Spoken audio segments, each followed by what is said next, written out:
My daughter Amy will officially unlight the White House Christmas tree that we lit on Wednesday. Now, whether you're a child of 6 or 60, everybody gets a rush out of seeing all the lights go out at the same time. Isn't that right, sweetheart? That's right, Daddy. And what do we say when the lights go out? We say yay. That's right, Amy. Okay, here's the switch. Let her rip. Yay! Yay!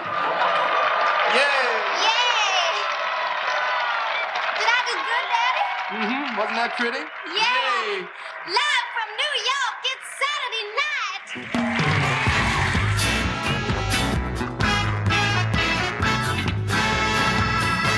Hello and welcome to the Not Ready for Primetime Project. We're Gary Seath and Brad Robinson. And you're not. This week, we're talking about Season 4, Episode 9, with host Elliott Gould and musical guest Peter Tosh. This show originally aired on December 16th, 1978. Brad, it's another Christmas episode. And another Elliott Gould. Yes. It's like a 2-for-1. Yes, but no mustache, so it's 2 for 3.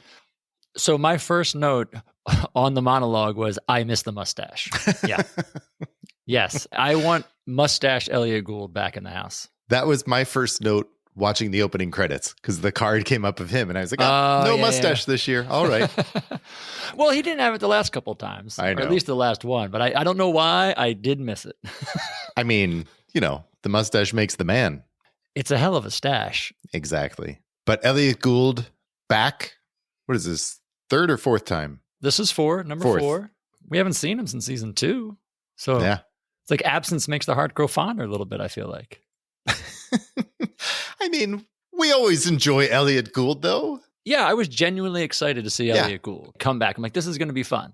He's one of those guys, doesn't need a reason to be on the show. You know, the show loves him. Let's have him on. But he did just have a movie come out, this thing called The Silent Partner. Did you ever hear that? No. It's a Canadian movie. Oh, that's our buddy Andy Hoagland, big fan. Really? Yeah. It was apparently it won a lot of awards in Canada, big Canadian film. But that had just come out in November. And I believe he had just finished filming the remake of Lady Vanishes. Did you ever see that? The remake, not the original. I never saw the remake, no. Yeah, it's not good. Okay. Okay, good. I felt like I was missing something for a moment when you were like, have you seen that? No, I think they tried to make, I haven't seen it in since I was in college maybe, but I feel like the error was they tried to make it funnier than it should be because of, Elliott Gould being in it, and it just didn't necessarily work. Yeah, all right. Because I really like the original Hitchcock Lady Vanishes. It's a fun one. Yeah, sure. I feel like remaking any Hitchcock film is a mistake, but... You know what we should do? No. We should remake a Hitchcock movie, but shot for shot. Oh, who are you, Gus Van Sant? And a really good one like Topaz or something like that. Oh, wow. Topaz. All right. But we're not doing anything else. Anyway, got nothing else going on. But yeah, I'm excited to have Elliott Gould back, and I think the holiday episode's a good one for him. Having a host that you really enjoy for a Christmas episode is perfect. Since Candace has said she's not coming back to the show, so it's like, okay, who else is up? Right. Elliott Gould, why not? Yeah. I think he does a good job. Yeah. It's a really fun show. I mean, I think so. The excitement of having Elliott Gould back, in my opinion, is not let down at all in this show. No, I agree. Should we just get into it? Let's do it.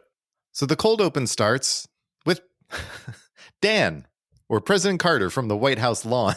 Well, you're going to say that a lot this episode. Dan. I know. Yeah. So he comes on to talk about energy and oil and the oil crisis and energy crisis that's happening in the late 70s. And he brings on his daughter, Amy, to turn off the White House Christmas tree. Yeah. And Lorraine actually gets the live from New York. This was short and sweet. Short and sweet. It was nice. We had, Jimmy Carter. It's been a minute since we've seen him. I feel like it's a lot of stuff we haven't seen. Been a minute since we saw Jimmy Carter. Been a minute or two since we saw Lorraine do Amy. I think last season's the last time we saw Amy. It was very similar. That cold open they did about, actually very similar in tone. It was that one about money and spending money and inflation. Yes. And now we're knee deep in Carter's energy crisis. Right. So they kind of hit a lot of the same points as that last one, turning off the tree to save money. It's very smart. Again, another Jim Downey piece. I believe it's Downey and Franken wrote this, but he has a really great line where he calls he's enacting his Yuletide energy alert called Yay. Yay. Yeah. asking all Americans to conserve energy. Yeah, it was fun. Yeah. Nice sight gag with her, going to the footage of the tree. I assume being Just played in reverse. Playing it back, yeah. And the other thing to note was interesting. They went back. I think this is the first time they've done this all season. Is they started with a title card, like a disclaimer card. Is that the first time this season that they've done it? Yeah, because it used to be O'Donohue. It used to be O'Donohue doing like really obnoxious, obscure things, and now they just throw up the card. U.S. Taiwan Table Tennis Open, like that was the joke. But really fun, quick, cold open. I think it does its job as a cold open. And then we get our monologue with our friend Elliott Gould, sans mustache. But not sans music. No. Of course he has a music. He's like, I brought music. Of course you did. He hands it to Paul Schaefer, who's wearing a bowler at the piano. And he starts singing Christmas Night in Harlem. And immediately Garrett jumps on stage to join him. And then it's just Garrett and Elliott Gould singing this song and doing a little soft shoe tapping and then dancing. And I really enjoyed this monologue. It was fun. I thought it was a lot of fun. Yeah. It was fun. It was no castration waltz, but it's very fun. Exactly. And I would say Garrett is great. Excellent. This is probably one of the best things he's done so far in the first 3.5 seasons. He is excellent, like you just said in this opening. Yeah. Well, it showcases the talent that both of these guys have, right? Yeah. I mean, Elliott's a song and dance man, and Garrett, we know his pedigree, but Garrett actually does some dancing, which we don't really see him doing, and he was good. Not outside Tina Turner, no. Exactly. We say it about Buck all the time, that Buck, delivers great monologues, but Elliott Gould is now, I want to say, 4 for 4. I think so. Like Elliott Gould delivers great monologues. I thought this was so good. It wasn't funny. It didn't try to be funny. It was just really entertaining. And they were very good. Yeah. And it was great for Christmas. Like, it was a great holiday monologue routine to do. Yeah. And I can't say it enough. Garrett's excellent. Excellent. Yeah. I'm glad we're on the same page with that one. Oh, yeah. I was afraid that you may not have liked it. And I was like, ooh, I'm really going to have to defend this one. No, it's something about Elliott Gould. He can do it. He pulls it off. Yeah, it's not like obnoxious. He's one of the few hosts of this era who can come and say, I'm going to do a song or song and dance, and it actually works. Yeah, I agree. And he's not like I don't know. He's a stage performer. He's a song and dance. He doesn't come in and like try to be something like a better singer than he is. Like, he's good. Yeah. And because you don't know him so much for that, it's even better to enjoy because it's, oh, wow, right. He's also good at that. Yeah. And he has fun doing it, which I think just makes it fun. So, yeah. Well, after that, we get our in-studio commercial, Dan, to camera again. Dan. Selling Ravko's Baby Norway, all flammable Christmas trees. Can you put a sound effect on every time we mention Dan's name? Dan, ding, ding. Because no one will hear us. Because we'll be dinging so much. Maybe they'll like that, though. This may be our highest rated podcast ever if we do that. Please rate and review. 5 stars. So yeah, Dan comes on to sell Ravko's Baby Norway all flammable Christmas trees. And we cut away to Lorraine and Bill in their living room. And Lorraine eventually lights their Christmas tree. Yeah. It's like the 3rd time in a row now. Now the Ravko has invited Bill and Lorraine into the family, and every time it's like the 3rd one in a row. I think he does the pitch and then tosses it to a demonstration from those two. Yeah, and they light their tree on fire. And they do. Up. They legit light that thing on fire. Jesus, yeah, that was a big flame. That was a huge flame, and then Dan lights 3. And he keeps talking. Like, I thought he would light the 3, and then they would quickly like throw up a card so they could put out the fire. But they did not. I actually like how they held on it even after Dan was done and left and let you watch them burn and saw the prop guys coming in trying to then put them out finally. I thought that was a great little just added thing for the sketch. My first note was when Lorraine lit that tree and it went right up. I was like, oh, that does not look safe. No. And then Dan did it with 3 and I was like, that's really not safe. I wasn't that surprised. Dan's are probably like half the size. Yeah, I mean, that was my note. I was like, holy shit, he's going to light all 3. Yeah, and he did. In different colors, green and purple and blue. Yes. She's got a decent-sized tree on that table between her and Bill. So when it goes up, it goes up. And you can't see them behind the flame. Like, the flames are so big, you can't see Bill at all. No, it's that big. It blocks him. This was a fun holiday sketch. Robco. It was fun. It was very fun. I do feel though, did you feel like it took a little bit of time for Dan to rev up again? He felt a little slow. Like it wasn't Robco 100 miles per hour out of the gate. He got there at the end, I felt like, but it felt a little slow ramp up. I don't know. I maybe going from an impression of Jimmy Carter to Robco takes a little longer than he was expecting. Yeah, maybe. I mean, it's good. I think we talked about it last time too. It's like when you see him do them at A+, then you see this at like A-, and you're just like, well, we know what you can do, but it's still great. It's still flammable Christmas trees. They do go up, man. Whew. From there, we go to our first viewing of the Widettes. Yes. Dan again. Again, Dan. So this one starts with Jane, and Dan comes on camera very quickly. They are Bob and Betty Widett. John and Gilda are their kids, Jeff and Tammy. They do a great reveal with Jane. Yes. They open this sketch and she's behind like a bar area kind of thing on the phone. Yeah. And it's not until she walks around that you reveal the gag, because there's no title card or anything, obviously. Nope. So you don't know what it is. And so then you see her walk around with the wide bottom end. It's a funny sight gag. Mm-hmm. And then everyone, that comes on screen is a Widett. Yeah. I think their outfits are great. I think they do a great job constructing the Widett body form. Like, like costume, padding, like it's a dumb, silly sight gag, but I think it's hilarious. I really enjoyed this. It was really fun. Yeah, this is fun. And they're all good. I don't know. It was just, there's not much to do after the sight gag. There are a few jokes. They play it up kind of funny. John's got the one, he comes home and they're going to eat dinner. And he's like, well, I'm going to go have some ho-hos for a little bit to tide me over. And then Jane looks at you. I don't know where he puts it. Yes, I wrote that down. That was a great line. Gilda's in the cheerleading outfit. And of course, she doesn't make the cheerleading squad. So she's depressed. They do. You know what? There's a lot of subtle stuff in here, which is kind of surprising that I'm saying this in a sketch about people having wide bottoms. But like the jockeying of positions when everyone tries to sit on the couch and they keep moving to adjust for everybody, I thought was really fun.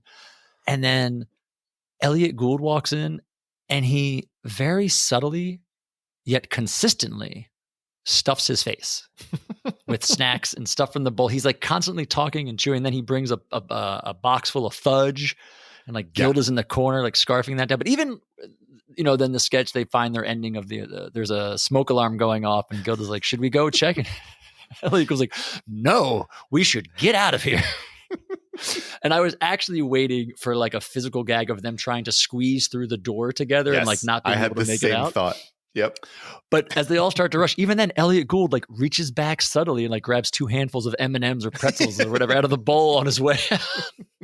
And Gilda starts grabbing all the bowls. It's like John, who had left to go to the bathroom. Again, it's all silly gags. When he goes to the bathroom and Gilda's like, well, we're going to eat, so make sure you turn on the fan and open the skylight. Yeah. But he runs out and he's got toilet paper, but it's like a roll of paper towel from the behind his pants.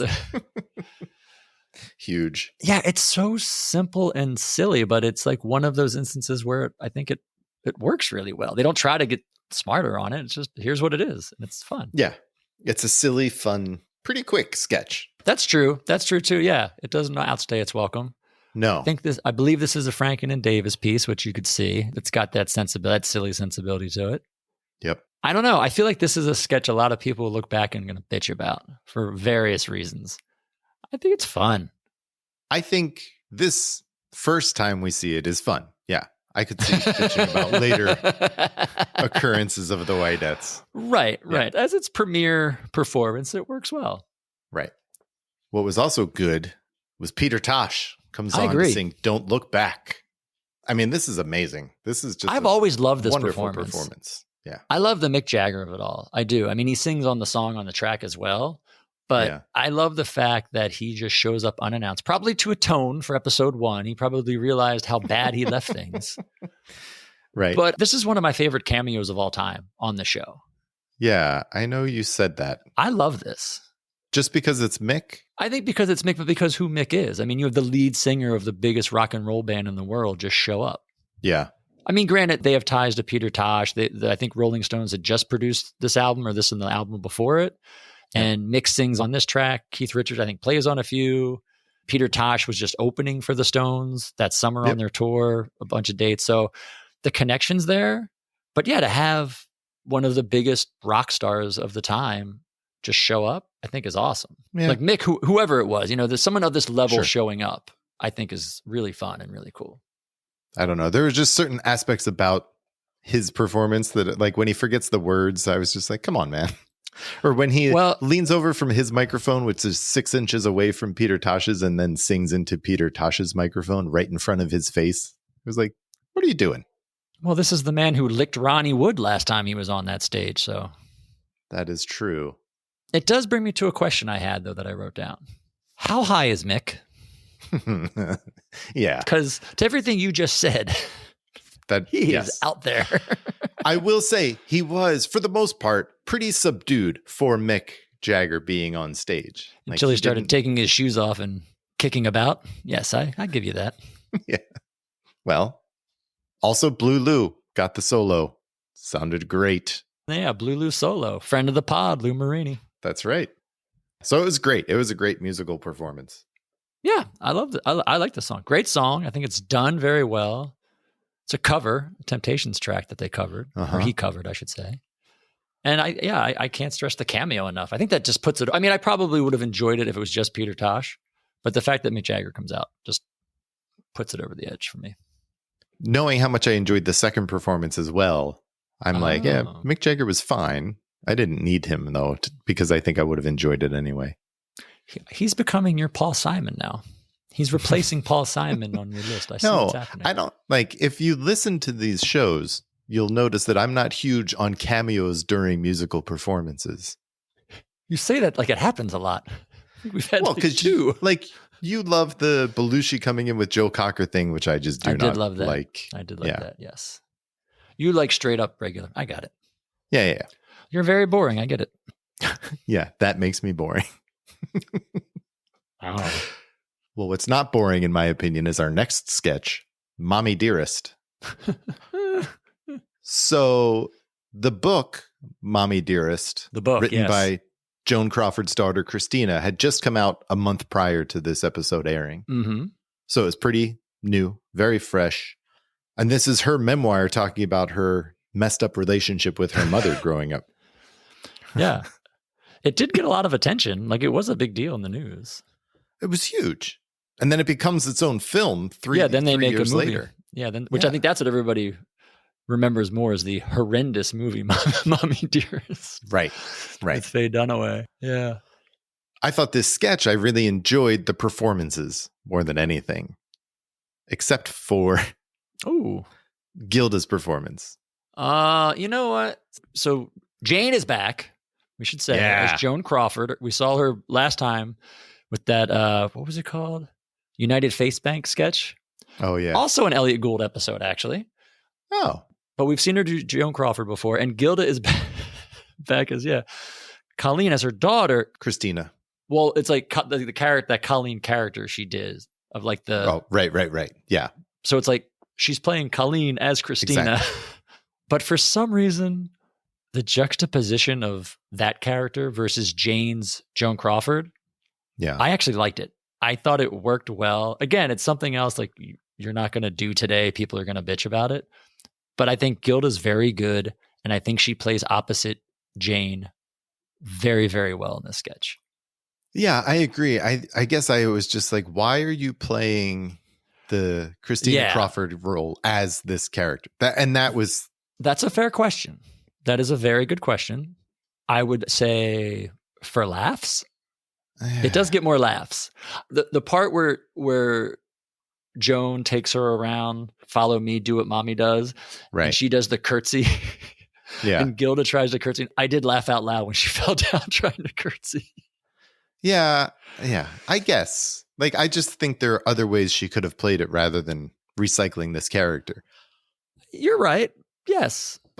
But I still liked this sketch. Like, this is not to say I didn't enjoy this sketch. It was just this one part that bothered me. Right. Would you not say, though, that the fact that she played it that way accentuates Jane's performance more. Like it polarizes them so much more with Gilda going this way, which I think is why she did it, and which is what I liked about it. Because if she played it straight, the separation between the two isn't as great. Like Jane's character getting so upset with her wouldn't be as believable or as whatever, because she's reacting to Gilda as this Colleen version of the character. I guess, but I think that was the whole point of the book, was that like Joan Crawford was a crazy person who would react that way. I hear you. I mean, it was just, that was my only thing, because I thought Jane was amazing as Joan Crawford. This is my how great is Jane moment. How great is Jane? She's very good. I thought Dan coming in as Clark Gable was very good with his impression. I think all the impressions are great. Bill Murray's Cary Grant impression was great. And Lorraine's Katharine Hepburn was excellent. Like I thought the three of them were, or four of them, I guess, were so good. Yeah. Those three, when they come in, I mean, this sketch is a little long. It is a long sketch because there's a whole like first half of just mom and daughter, and then the guests come over for Christmas, and then that goes on forever. Did I miss something about the meat where the guys were going to like buy her a pony or take her to the fair or whatever, and instead they give her like raw meat? I think that's from the book. Like, I think it's a thing from the book. Yeah. I don't really know what it is, but don't worry. Someone will tweet at us and bitch that we don't know. So I'll tell you in a couple of weeks when we get the answer. Yes. Yeah. We should have read the book in preparation for this episode. That's on us. That's true. As Eric Idle would say, you should have read the book. This sketch is so long that when... How long was it?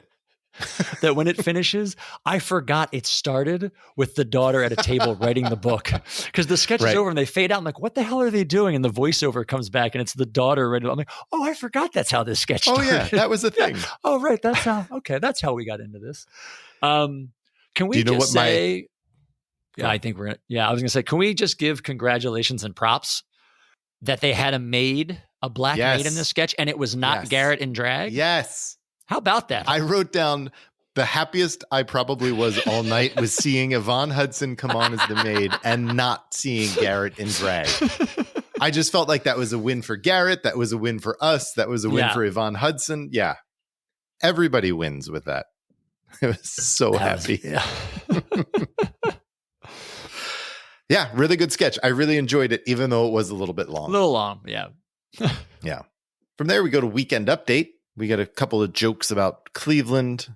Bill's mic wasn't working at the very beginning.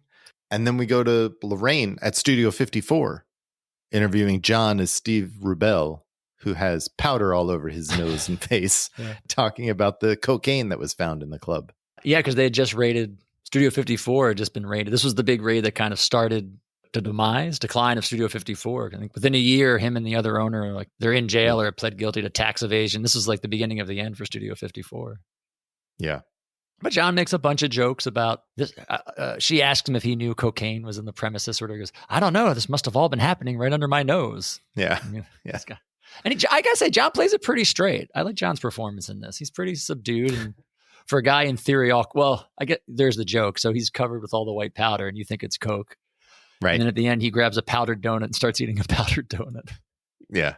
Which didn't hit as much as they wanted it to. No. It was a fun bit, and you could tell like they were building, and they really wanted that to be like a huge response, and it just got a little bit of a chuckle. Yeah. Back to Bill. He sings Happy Birthday to Beethoven. He talks about the quote of the year from Tony Orlando. This might have been my how great is Jane moment. He finishes, and Jane just gives him a side eye. Great quote, Bill. And he goes, yes, that was excellent. And then we get a point counterpoint. So Dan's back again. God damn, Dan. I think he's in every bit, every like comedic bit with other than the one tonight. There's one. Yes. Yeah. And that's it. The monologue, the two musical performances, and one sketch. Yeah. And Bob and Ray. But still, we say it up and it adds up to a lot, but no, he's in everything. He is. This was a standard point counterpoint. I didn't think it was anything great, anything crazy. No, but this was the energy I kind of wanted from Dan in the Ravco commercial. He's found the groove. Like he's got the patterns going on this one, and when I saw this, I was like, this is what I wanted to see from Dan. He also has, I think this is the first time we get one of his lines, which he'll deliver in, I think, one of the most iconic ones where he's complaining to Jamie, and he used the term hopping from bed to bed. Yeah. I like later on, he's hopping bed to bed with the frequency of a cheap ham radio. It's one of my favorite lines. And then we have Rosanna Dana comes on and recites a Christmas poem. Big reaction before that. Yeah. Big reaction. She got a Rosanna huge reaction. I mean, her last appearance was pretty big. It was the smoking one. So she's coming off one of her biggest appearances that will end up being of all time. But yeah, she got a huge reaction. So she's talking about this poem written by Richard Fader. It was a very good poem about being depressed. I don't know why, but I found it cute that he sent her a Christmas card and poem. Like, I love that just construct of the story, that instead of writing a letter, this guy now sends a Christmas card with a poem. I found very endearing. Yeah. I was impressed with the poem that Alan Zweibel wrote. Yeah. It's very New York, talking about Elaine's and the people you see at Elaine's. It was funny. Yep. She gives Jane a fruitcake at the end. Yeah. That's it. That was Weekend Update. They stuffed a lot of things in there. They sure did. Yeah, there's a lot going on. Pretty good. It was. Not a lot of jokes from Jane and Bill at the desk, but you went to so many different things. That's why. But you've got the Lorraine piece, the point counterpoint, and the Rosanna Dan. Again, didn't do that last week too? Was it last week where they had a lot of segments? Yeah. And don't forget the quote of the year. Great quote, Bill. From there, we go to An Alcoholic's Christmas. So this is Elliott Gould playing an alcoholic who's visited by the spirit of blended Scotch whiskey. Again, Dan. A very thick Scottish brogue. John plays the spirit of Christmas gin, dressed up as the guy from the Beefeater bottle. And Garrett is the spirit of whiskey, dressed as Johnny Walker. And they're just... I don't know. They're expelling the virtues of alcohol for Christmas time. Yeah.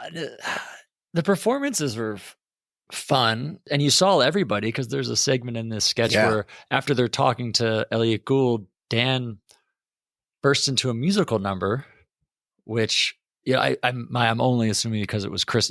They wanted a holiday song for a Christmas episode. And so Dan goes over and Gould is playing an instrument, and Lorraine and Jane's there playing. Yeah.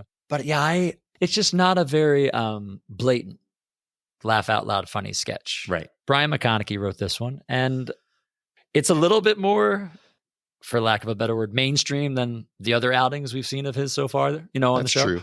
But as a construct, it is well written. Like, the story's fun of the alcoholic being greeted by spirits, or ghost of spirits past and stuff. And I thought everybody played well. I thought the three guys all did their performances well. And the Christmas miracle, the store lights up at the end, gets turned on. I like how they tell him that the liver is a muscle that needs to be exercised. Yeah. Brian has a great talk on Ian's podcast, and he talks about this sketch, and they talk about that line exactly, actually. Oh, yeah? Yeah, about the liver and how needing to get worked out. He says this is one of the few times Brian mentioned that he actually would talk to an actor about line readings. I guess John was doing his bit with a much thicker accent, and you couldn't understand him. And he had to talk to John, have him bring it down a little bit, which I think worked. I think John's really good in this one too. Yeah. Yeah, it was fine. It was like a fine sketch. I really liked the premise, like you said. And I think there's just wasn't quite there. It's not even that it's just that it's one of those not blatant laugh out loud funny. Yeah. It's like not slice of life. It's just not as thinker. It's a Well, after that, we get one of the greatest comedy duos of all time, really. It's pretty great. Bob and Ray. Yeah. They come on as special guests this week. And do we need to talk about Bob and Ray? Do people know who Bob and Ray were? I mean, if they're listening to us, you'd think they would. They probably listen to them live. They're listening to us. So Bob and Ray were a famous radio team. But yeah, I started in the 40s. Started in Boston. Yeah, they started in Boston. It's interesting. Like, they had different shows, and during the crossover, they would just talk and banter. And then after the station manager listened to that, it was like, you guys are really funny. You should just do your own show. And then from there, they took off. Yeah. Big in TV in the 50s. Yeah. Like one of those institutions that, I think everybody on this show looked up to and admired. Right. And so I think it's like one of those, like we want to have them on the show. I think this is a great way to highlight them too. Just give them one sketch, do one bit. It's flawless. It is an amazing sketch. Yeah. I loved how they do not cut. That this whole, like it's done almost like the radio show would have been, it's just that you just watch two guys talking and it's all on them and the writing and the delivery. And these guys are so good. Oh my God. So good. I really enjoyed, like you were saying, it's like a radio piece. They don't dress up in character for it. They're just two guys dressed up, like dressed normally. Yeah. Doing an interview and Bob's interviewing Ray about the tree. He wanted to sell a tree. Like, it's just so smart. The Rockefeller tree, they never use a tree from the Great Pacific Northwest. He wants to like sell them a Christmas tree to use for 30 Rock, Rockefeller. He brings a tree from Tacoma on the bus. He sits the tree on his lap the entire time because they wouldn't let him put it in the overhead. It was a lot of fun. It's like, I learned there's a way to bring a tree on a bus. You can't bring it in this way. Yeah. And Bob's like, yeah, that's fire. You got a fire hazard right now. It's so offhanded, so dry, so good. It's the same with the door. He's like, well, there's only one way to take it out the door. Don't take it this way. I learned that the hard way. And we should say Bob is the father of future cast member Chris Elliott, who's the father of future cast member Abby Elliott. So he's the first in 3 generations to appear on SNL. It's crazy. Yeah. This was a lot of fun. I was really happy to see this. It's a lesson in just writing and performing. And, then because the whole idea is they're doing a show, Bob's doing a show when they find somebody who's down on his luck or they want to try to help them have a better Christmas. And they found him at the Port Authority. He finds Ray. And so he's worried about the tree. And then Ray goes, well, this isn't my only thing. I didn't put all my eggs in one basket.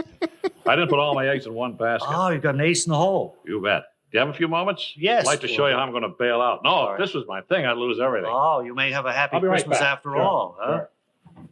Sure. Well, what looked like it was going to be a completely sad story may turn out a little bit better after all. Mr. Garrett?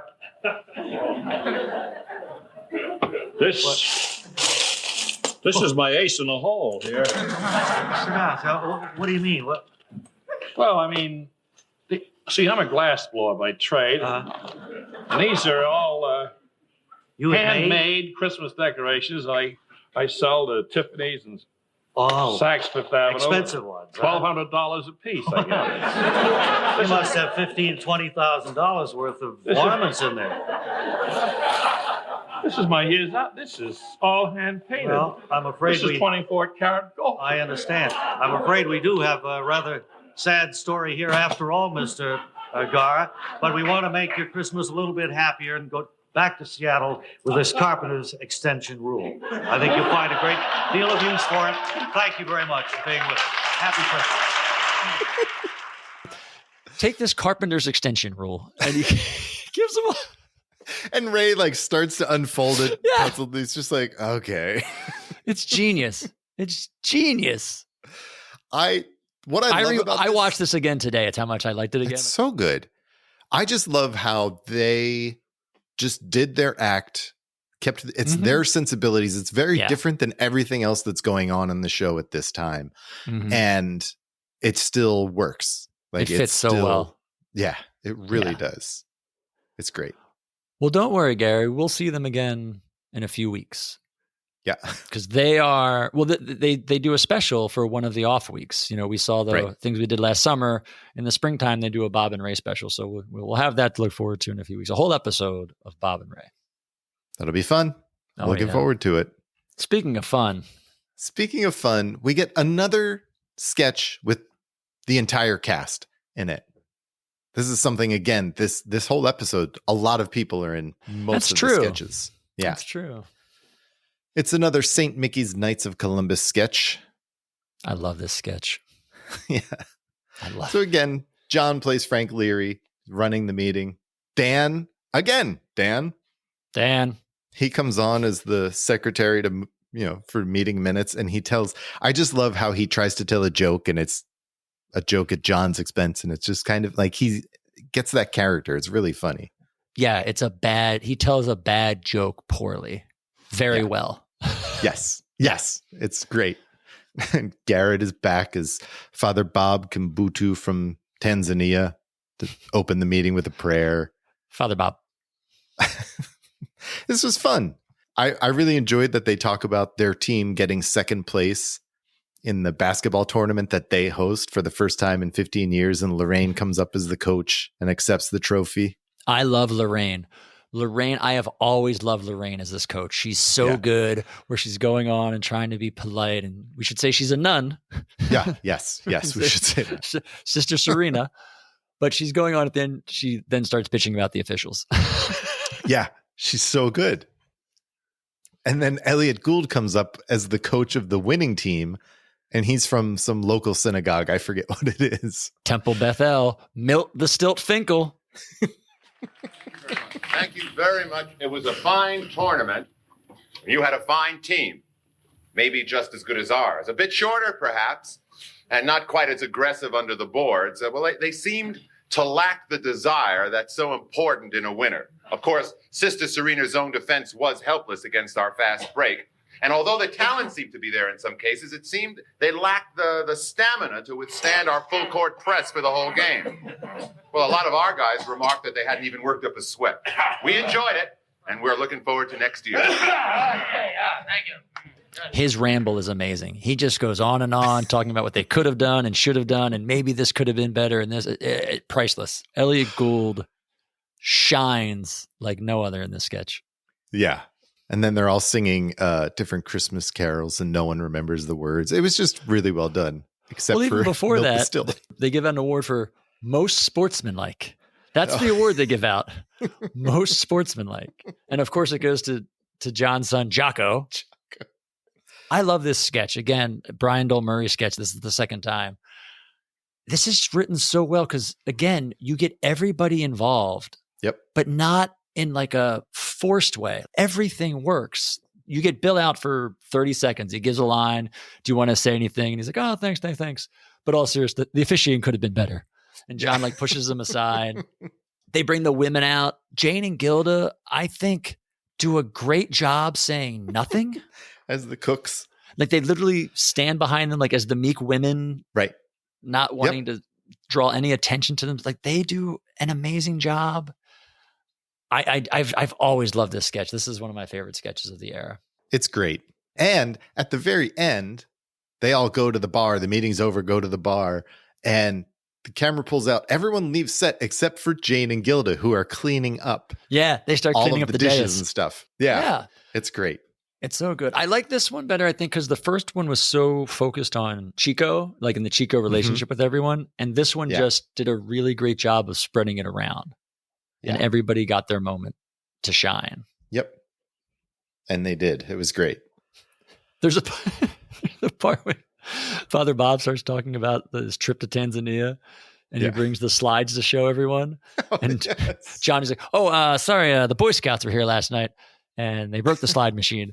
And they start handing the slides, and John starts whipping them out to people. And everyone's like holding the slides up to the light to try to look at the picture.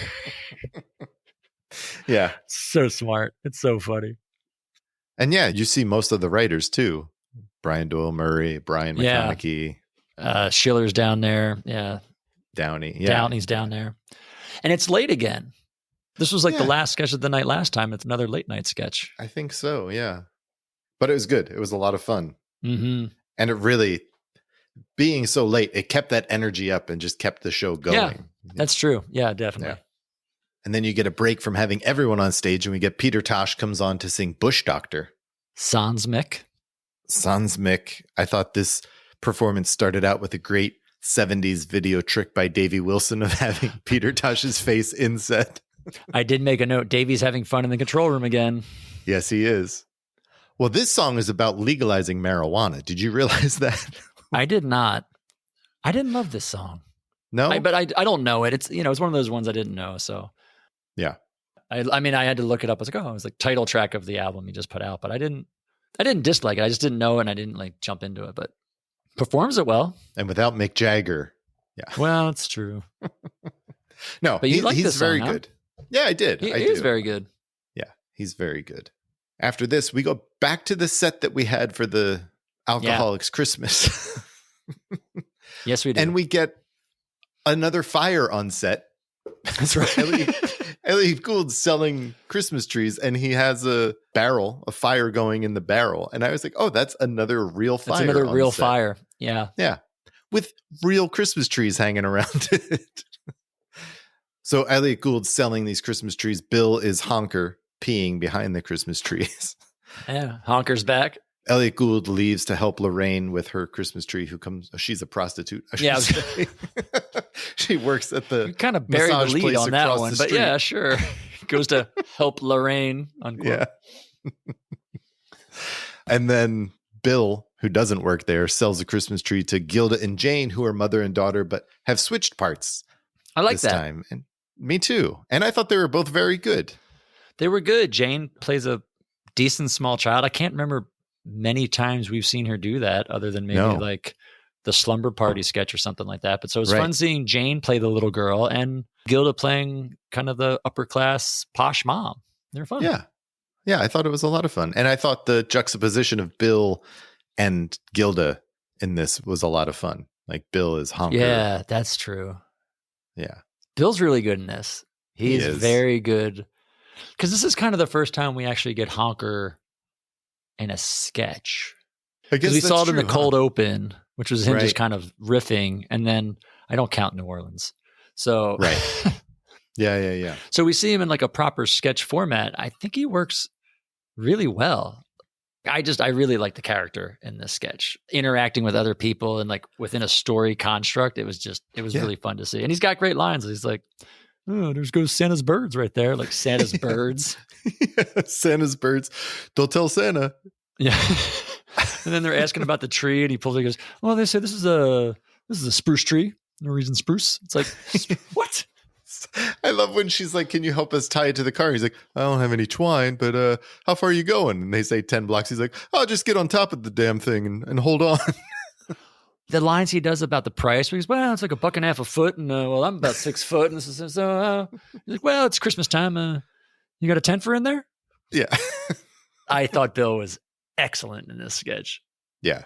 This was a lot of fun. A lot of snow coming down too. You could tell it was like they had the snow for the alcoholics. Continuing, Christmas. yeah, the Christmas alcoholics, yeah. Yeah. But you could tell like it got later in the sketch and they knew it wasn't, and they just were dumping more and more snow out, it felt like. Yeah. And that's it. That's our show. That's it. This was Happy holidays, everyone. so much fun. I think agree. this was my favorite episode of the season so far.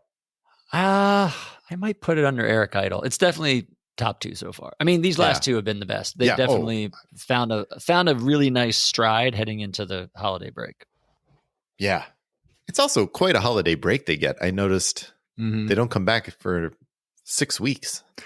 Speaking of not coming back, if you listen to the Goodnight credits, did you see or hear, I should say, what show they're playing next week?